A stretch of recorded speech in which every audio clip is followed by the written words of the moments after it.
So what I remember, I was just told a little while ago that I should talk about it like a one and done thing about what I remember, how it happened the first time. Yeah, I don't want to do this, but I'm gonna do it. It must have been the first time that they actually introduced like substances to my system, because there's not a lot I remember about like the segue into what happened. Like there were 6, maybe 7 of us in a room at somebody's house, some kind of sleepover we were having at some other member of the church's house. And I think we were watching some kind of Christian program or something for kids. And then I don't remember anything until I was in the basement of this place, this house we were at.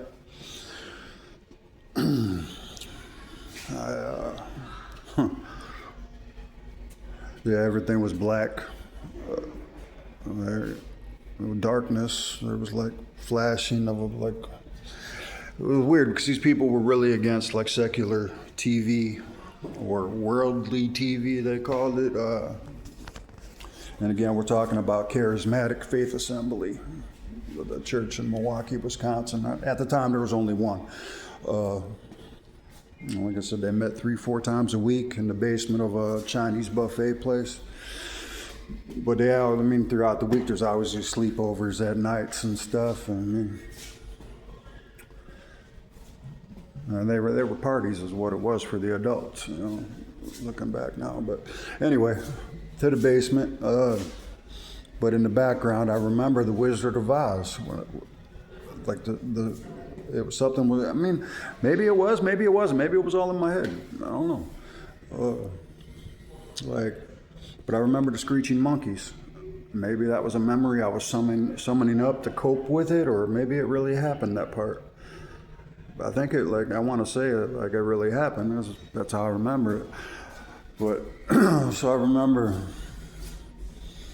like, everything's coming into focus and something being around my neck, which, again, if I'm trying to connect the dots, here must have been some kind of collar. It was metal, probably a choker collar of some sort. I remember the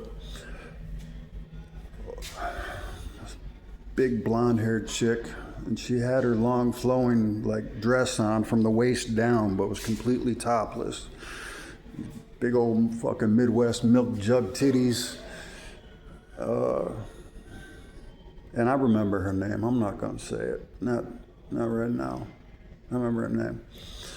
But you know, a big corn-fed Midwestern bitch, mother of a couple other kids that I don't remember from that night. You know, I don't remember even them being there. She had 2 daughters. Anyway, so yeah, I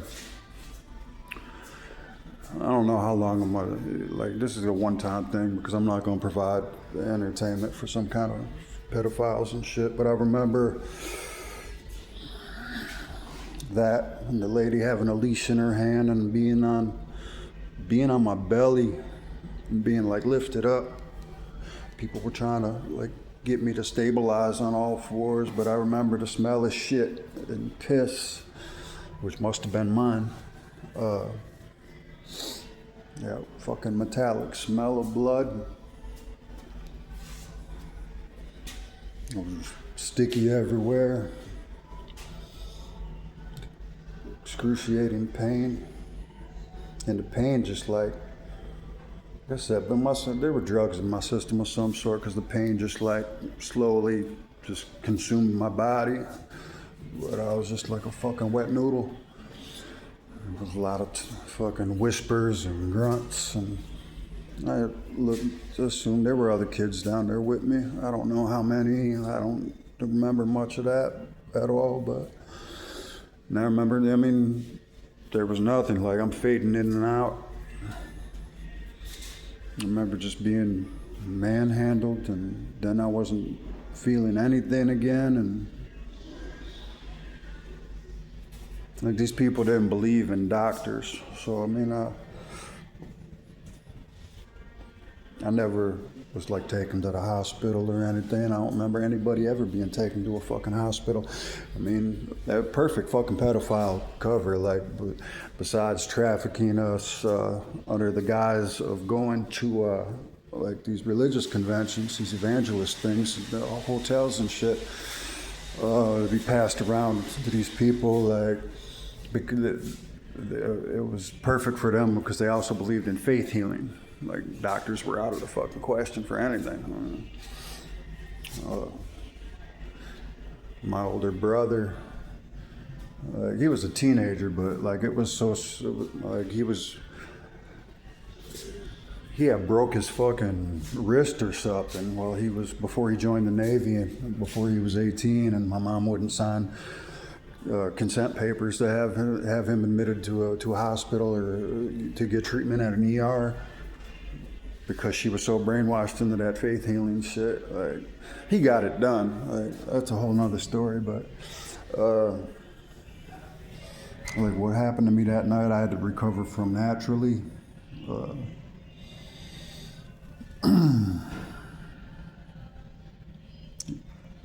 Yeah, it was covered with all kinds of fucking liquids. And I would have to, I mean, I'm not an expert on fucking those kind of drugs, but I assume that they were still feeding me stuff throughout the night to keep me docile and do what they wanted to do.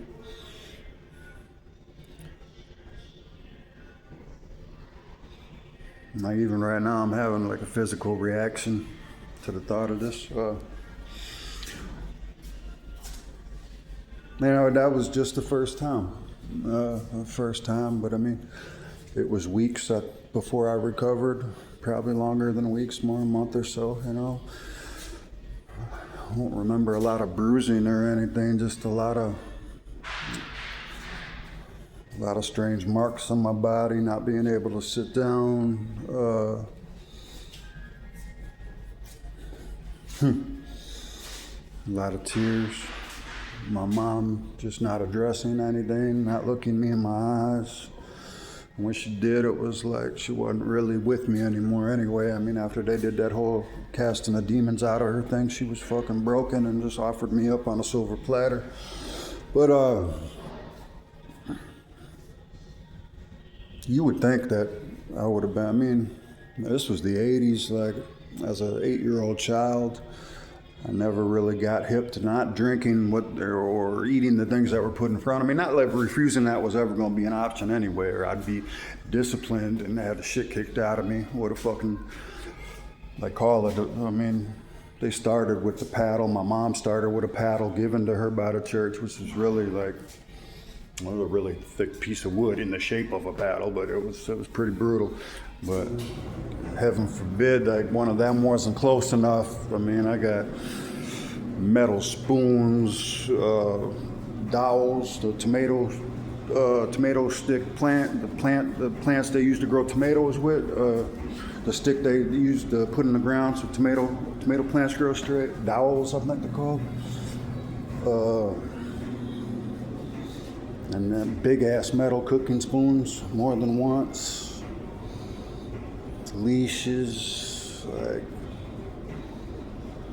but anyway, yeah, refusal wasn't an option, man. I mean, you almost got fucked up worse refusing anything than than the marks that were ever left on me after, being molested.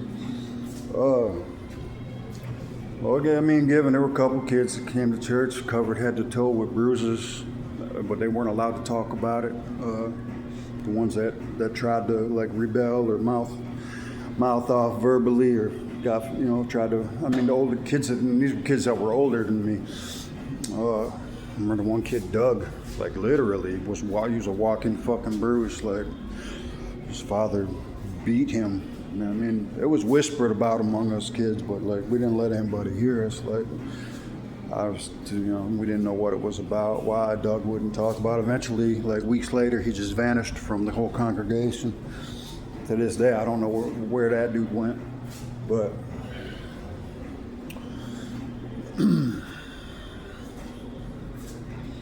It was over, like, if I had to say how often did it happen, every few weeks. After that, I mean, after the first month or so, it had only happened once, and then maybe a month or so later, it was again, and it just got more and more frequent. Like I don't know, were they easing me into it? Like, I was a little blonde-haired, fucking blue-eyed kid, toe-headed ass kid. Must look like a piece of fucking candy to them pieces of shit. But I do remember women were involved more often than not, and they were always, like I said in another video, the disciplinarians, as far as shit went. Like, I mean, just regular day-to-day shit, the women were always like the disciplinarians with the kids.